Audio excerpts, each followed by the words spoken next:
Morning student. आज आपका 23 जुलाई हो गया। आज की शैक्षिक यात्रा को जारी रखते हुए हम व्यावसायिक अध्ययन का एक महत्वपूर्ण टॉपिक का आज अध्ययन करने जा रहे हैं। टॉपिक का नाम है प्रबंध की प्रकृति एवं महत्व। प्रबंध की प्रकृति एवं महत्व एक महत्वपूर्ण चैप्टर है जिसमें हम लोग प्रबंध के बारे में समझेंगे। प्रबंध ना कि हमको इस सिलेबस का पार्ट है, ये हमारे जीवन का भी पार्ट है, जो जब तक जीवन परनियत जब तक हम अच्छा करते रहेंगे वहाँ प्रबंध का हम लोग सहायता लेते रहेंगे। मतलब पग पग पर प्रबंध की जरूरत पड़ेगी, चाहे वो पढ़ाई से संबंधित हो या निजी जीवन से संबंधित हो, है ना। तो बहुत महत्वपूर्ण टॉपिक है, इसे आज हम लोग देखने जा रहे हैं, समझने जा रहे हैं। आइए आज हम लोग बताते हैं प्रबंध क्या है। प्रबंध पौराणिक विचारधाराओं के अनुसार प्रबंध कहा जाता था कि दूसरे व्यक्तियों से काम लेने की प्रक्रिया या काम कराने की प्रक्रिया को प्रबंध कहते हैं। मगर इसमें बहुत से कार्यों में सफलता ना मिली तो कर्मिक प्रबंध की परिभाषाओं में सुधार होता गया और आधुनिक विचारधारा के अनुसार प्रबंध दूसरों व्यक्तियों से काम लेने की प्रक्रिया के साथ साथ खुद काम करने की प्रक्रिया को कहा गया है। मतलब हम दूसरे से काम लेंगे और साथ में खुद काम करेंगे तो उस जो माहौल बनेगा वो प्रबंध का माहौल कहलाता है। तो इस पर हम लोग थोड़ा इस पर अध्ययन करेंगे कि क्यों परिभाषाओं में परिवर्तन हुआ समय के साथ। क्योंकि पहले कहा जाता था कि दूसरों से काम लेने की प्रक्रिया प्रबंध है, तो उसमें होता क्या था कि नौकरशाही फिताशाही का माहौल बनाता था कि उसको लगता था नहीं वो काम नहीं कर रहा है, वो बैठा हुआ है, हमसे खुद काम करवा रहा है। मगर एक वेल मैनेजमेंट क्या है कि दूसरे से काम भी लें और खुद उसके साथ काम भी करें। एक छोटा सा उदाहरण लेते हैं, हम उदाहरण सुदूर क्षेत्र से नहीं लेंगे, अपने आसपास से लेंगे।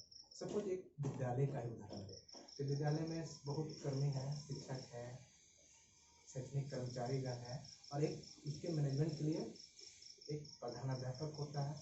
तो अगर ये कहा जाए कि खाली शिक्षक ही पढ़ावे, प्रधानाध्यापक ना पढ़ावे या एक कुशलतम माहौल को पैदा ना करे प्रधानाध्यापक, तो वहाँ अच्छा मैनेजमेंट उत्पन्न नहीं होगा।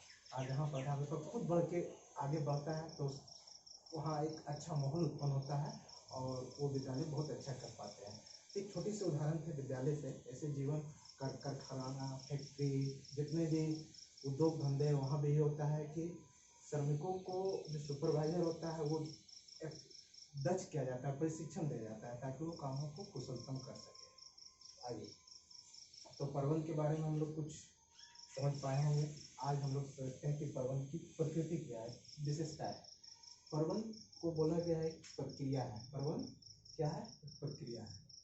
करने का प्रबंध यहाँ पर आपको बोला जा रहा है एक प्रक्रिया है। इसका मतलब हुआ कि प्रबंध विभिन्न दौरों से गुजरेगा। प्रबंध के कार्यों को विभिन्न दौरों से गुजरना है, जैसे नियोजन, नियुक्तिकरण, संगठन, निर्देशन, नियंत्रण। एक प्रक्रिया के तहत कार्यों को संपन्न किया जाता है, इसलिए प्रबंध को एक प्रक्रिया कहा गया। सेकेंड वन सामूहिक क्रिया है, मतलब एक टीम वर्क है। Management is a team work, not a single work. किसी भी उद्योग को एक व्यक्ति सर्वोच्च शिखर पर नहीं पहुंचा सकता है। उसको कौन पहुंचाएगा? तो उसको पहुंचाएगा एक टीम, सारे कर्मचारी गण मिल के उसको एक शिखर तक पहुंचाएगा। अतः सामूहिक क्रिया माना गया है। Management is a team work. प्रबंध सतत क्रिया है। प्रबंध सतत क्रिया इसलिए कहा गया है क्योंकि प्रबंध एक दिन के लिए हम लोग नहीं करते। समस्या व्यापार में हर दिन आएगा और उसका निराकरण होगा। तो जब तक व्यवसाय, क्योंकि फॉरएवर के लिए हम लोग कर रहे हैं, सलाह के लिए, ना कि एक साल के लिए, तो समस्या आएगी, उसका समाधान किया जाएगा। अतः प्रबंध को सतत क्रिया कहा गया है। नेक्स्ट वन बोलता है अधिकारों की श्रृंखला है। जैसे व्यवसाय में विभिन्न स्तर होते हैं, निम्न स्तर, मध्य स्तर, उच्च स्तर। 3 स्तर मूलतः हम लोग पढ़ते हैं। तो अधिकारों की श्रृंखला क्या है? मध्य स्तर को एक काम सौंपा दिया जाता है और उसका जवाबदेही होता है निम्न स्तर को, कि उच्च स्तर को उसके काम के प्रति जवाबदेही और अपना क्या काम किया उसका रिपोर्ट सौंपना होता है। तो एक अधिकारों की श्रृंखला का सृजन होता है प्रबंध के द्वारा। सार्वभौमिक प्रक्रिया है, मतलब प्रबंध सब जगह नहीं थे। जहाँ भी मनुष्य तत्व तो आएगा जैसे मनुष्य से ही उत्पादन, मनुष्य, लेबर, पूंजी जितना है सब उत्पादन के घटक है। तो जहाँ भी मनुष्य तत्व आएंगे, किसी भी उद्योग धंधा या जो भी व्यवसाय ले, तो वहाँ पर प्रबंध आपका अनिवार्य हो जाता है। एक तत्व, अनिवार्य तत्व है जो सफलता को हासिल करने में सहायक होते हैं। कला और विज्ञान दोनों कहा गया है प्रबंध को। तो प्रबंध कला और विज्ञान इसलिए कहा गया है, कला के सापेक्ष हम लोग देखते हैं कला क्या है कि अपने अंदर के ज्ञान का उपयोग करना ही कला है। तो एक प्रबंधक के अंदर जो कौशल होता है उसका उपयोग करते हैं वो व्यवसाय के सफलता के लिए, सकारात्मक काम के लिए, जिसे कला कहा गया। और विज्ञान इसलिए कहा गया कि इसमें भी काउज एंड इफेक्ट का अध्ययन किया जाता है, कारण परिणाम और विभिन्न प्रकार के परीक्षण किए जाते हैं, अतः इसे विज्ञान की भी संज्ञा दी गई है। अतः प्रबंध, कला और विज्ञान दोनों। प्रबंध एक पैसा है, पैसा प्रोफेशन। मैनेजमेंट को एक पैसा इसलिए माना गया है कि पहले क्या होता था कि प्रबंध जैसे तैसे चल रहा है, मगर एक प्रबंधक को आज बहुत यूनिवर्सिटी है जो प्रबंधन का डिग्री प्रोवाइड करते हैं, तो जिससे हासिल करके लोग एक अच्छे प्रबंधक बनते हैं और व्यवसाय में सेवा प्रदान करते हैं। और थोड़ा सा हम पैसा पर भी रोशनी डालना चाहेंगे। पैसा क्या है? तो पैसा वो दक्षता या वो कुशलता है, वो ज्ञान है जो एक विशेष डिग्री को हासिल कर लोग समाज की सेवा के लिए प्राप्त करते हैं। जैसे वकील हो गया, डॉक्टर हो गया, डॉक्टर MBBS डिग्री चाहिए, वकील के लिए LLB डिग्री चाहिए, चाहे चार्टर्ड अकाउंटेंट हो गया, CA का डिग्री चाहिए जो ICAI प्रोवाइड करते हैं। मतलब एक विशेष डिग्री को हासिल कर समाज पर सेवा प्रदान करने वाले व्यक्तियों को पेशेवर व्यक्ति कहा जाता है। इसलिए प्रबंध को भी एक पैसा माना गया है। एक सृजनात्मक कार्य है प्रबंध। मतलब प्रबंध से क्या होता है, व्यवसाय में विभिन्न साधन है। जैसे आपका हो गया, पहला तो एक मनुष्य खुशी साधन है व्यवसाय का, दूसरा श्रम हो गया, भूमि हो गया, पैसा हो गया, पूंजी हो गया। तो ये सब अपने आप में मुख बाधिर है और इसका महत्व तब तक नहीं है जब तक इसका कुशलतम और सफलतम उपयोग ना हो। कुशलतम और सफलतम उपयोग हम इसलिए बोल रहे हैं कि संसाधन सीमित है। अगर सीमित संसाधनों का सही परिप्रेक्ष्य में उपयोग ना हो तो संसाधनों का दुरुपयोग भी होगा और व्यवसाय सफलता की सीमा को नहीं प्राप्त कर पाएगी। नेक्स्ट है, इसकी आवश्यकता सभी स्तरों पर है।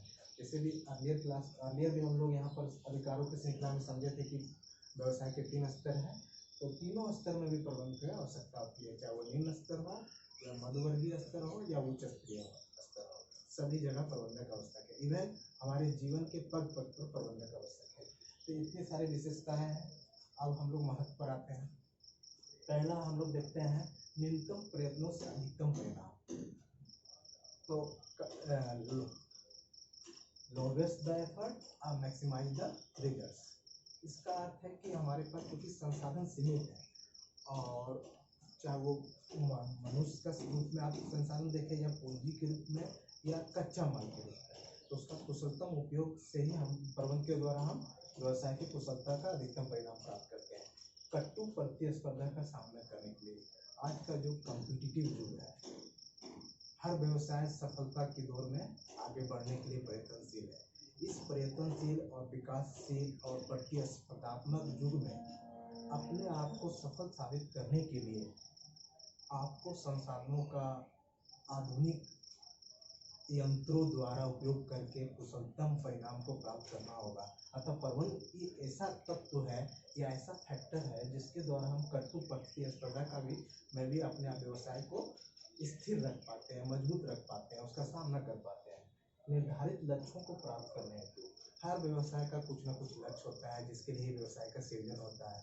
तो उस लक्ष्य को पाना तो सभी लोग चाहते हैं, मगर व्यवसाय असफल भी होता है, सफल भी होता है।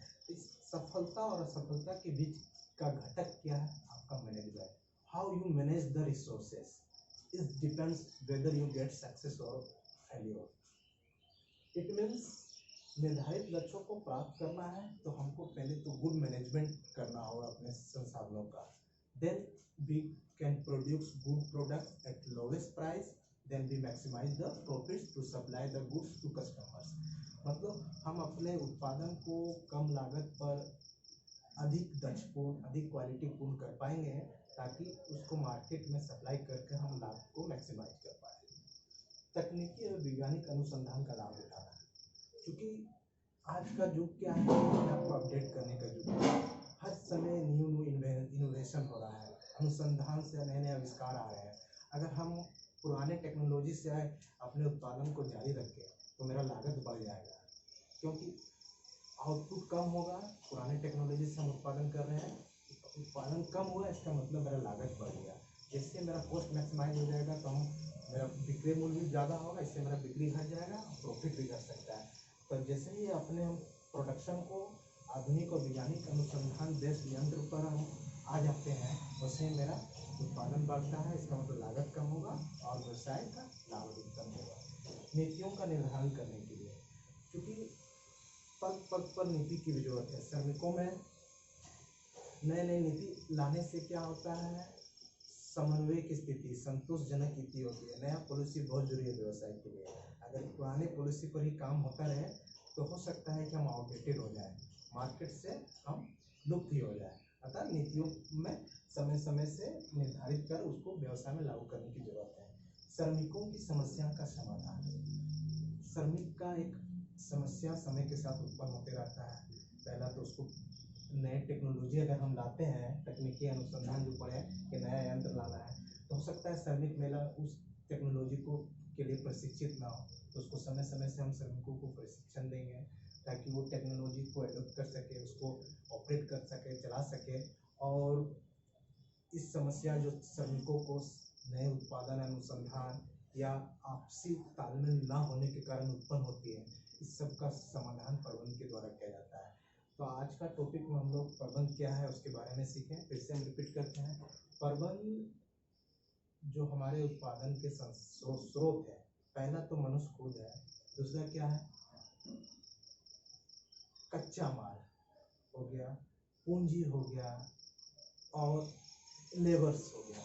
ये सब का हम लोग तालमेल करके उसका अधिकतम उपयोग करना और खुद काम करना, दूसरे से काम लेना और खुद काम करने की क्रिया प्रबंध है, ताकि हम व्यवसाय की सफलता को अधिकतम कर सकें। और इसकी प्रकृति और विशेषताएं के बारे में हम लोग सीखें, महत्व के बारे में सीखें। ठीक है, हम इसके आगे का टॉपिक हम लोग नेक्स्ट क्लास में अध्ययन करेंगे।